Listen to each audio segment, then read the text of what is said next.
Hi guys! Welcome back to my YouTube channel. It's me, Nida Cusinera again.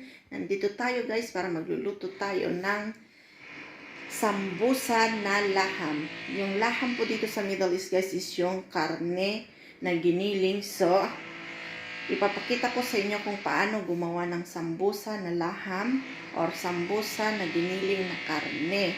Pero hindi lang basta-basta na anong karne to guys. Kasi dito sa Middle East, ang ginagamit namin karne ay ang lamb meat. So guys, umpisahan ko na. Guys, meron ako dito lamb na karne. Giniling lang siya. Meron din akong onion, garlic, 1 cubes. At saka ito yung tinatawag nilang karath dito sa Middle East, pero ito yung garlic chives. Meron din akong black pepper. So, nagpainit na ako dito guys. So, lagyan ko na siya ng a bit of oil.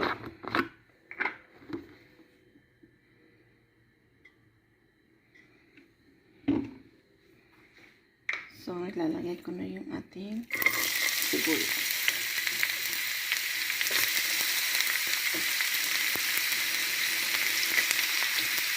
Malapit na ang Ramadan guys.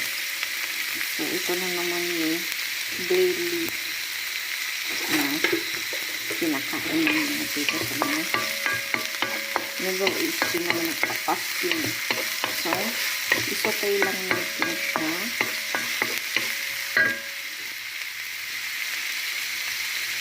Hanggang sa maging soften yung ating sibuyas. Sa mga kapwa ko, FW na nasa Middle East, yan. Ito po, ituturo ko paano gumawa ng sambosa laham. Ilalagay ko na yung garlic, bawang. Sutay natin siya. So guys, ilagay ko na yung ating karne na lamb meat.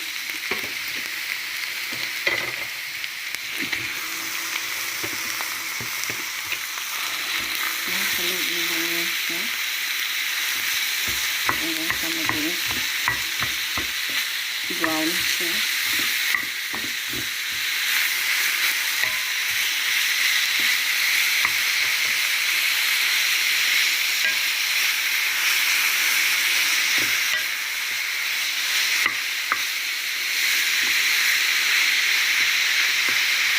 Haluin lang siya guys. Tapos napapansin mo siya. Nag-diesel brown na siya. So ilagay na natin yung isang cube.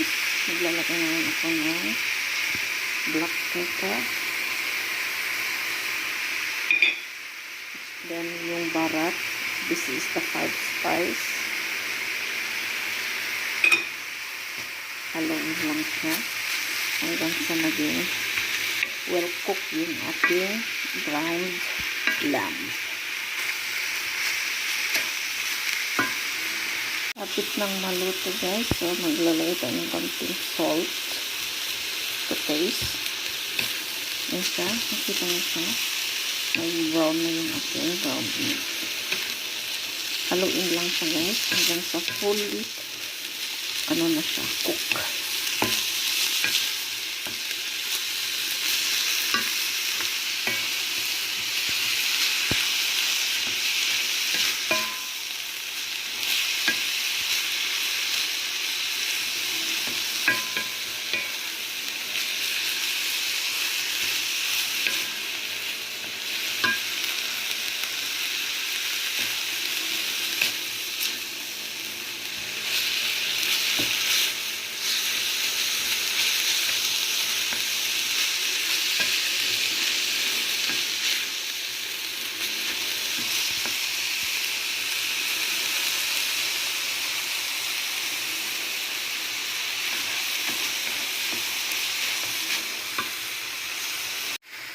So guys, luto na ang ating ground lamb. Ready na siya. Ang gagawin ko dito guys is i-cool down ko muna bago ko ihalo itong ginger chives natin.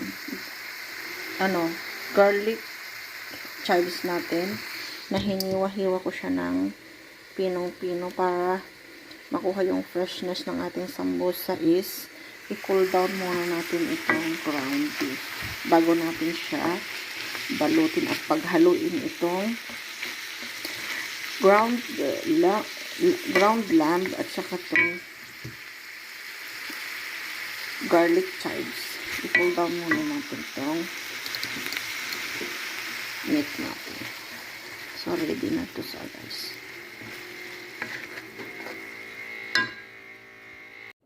So, guys, malamig na ang ating karne.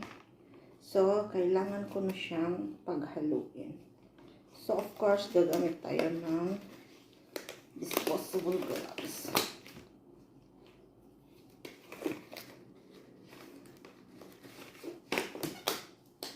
So, ito na yung ating karne, guys. So, maglalagay ako ng konti dito. Malamig na siya. Then, kalahati lang muna. Then, ilalagay ko yung chopped garlic chives natin na pino na ginayat ko siya. So, ihalo ko lang siya ng slowly na ganyan. Para siya ma-mix siya. So, tingnan nyo guys.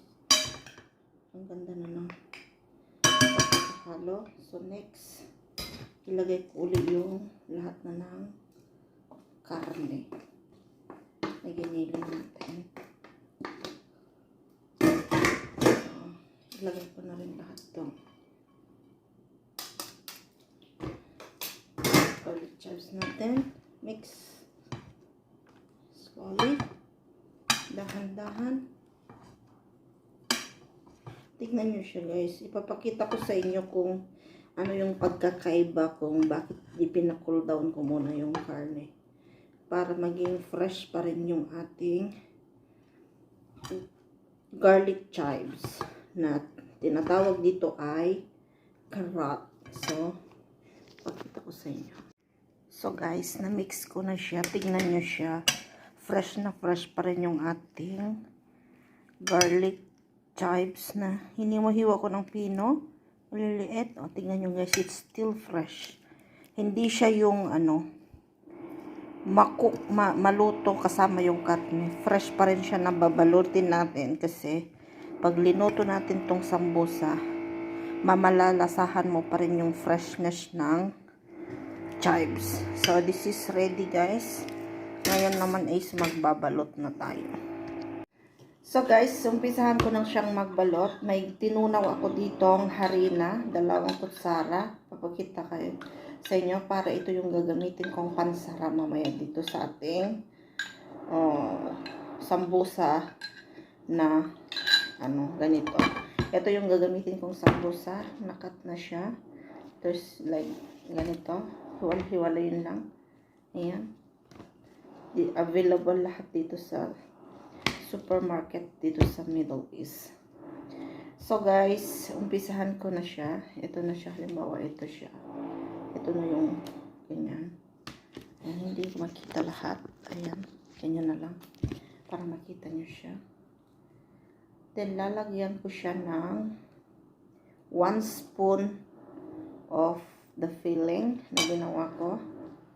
Then, i-triangle nyo siya. I-follow lang nyo guys yung shape ng ating. So, kumuha kasi yan, tap mo siya, basain. Yan. And that's it.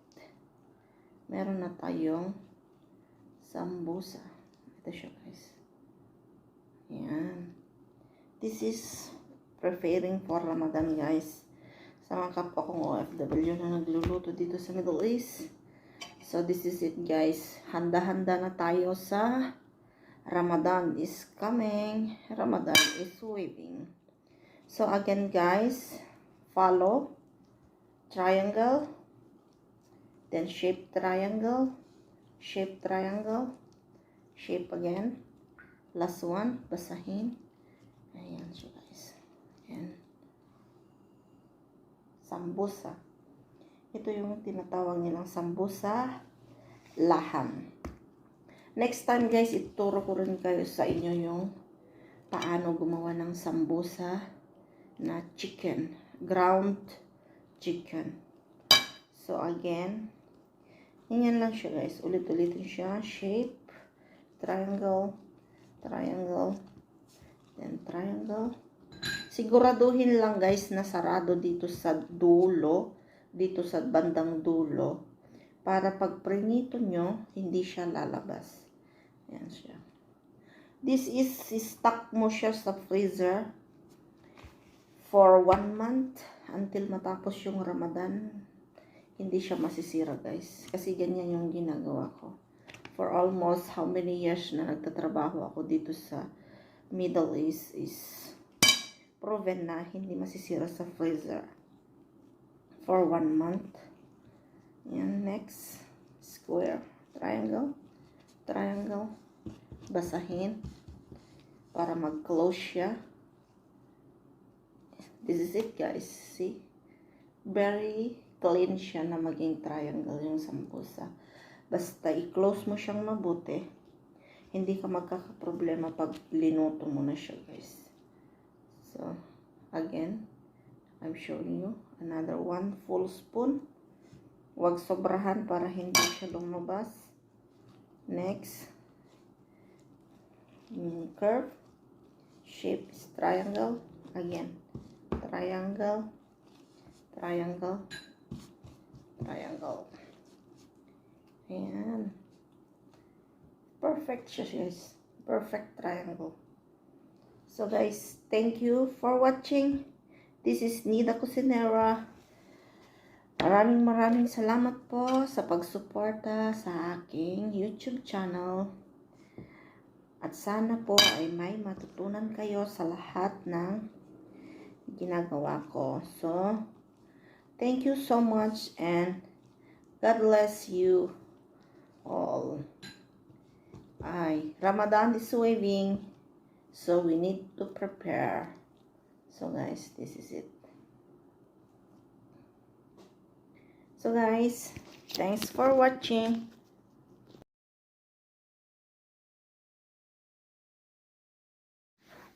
Ito guys, ito na yung aking finished product na sambosa laham.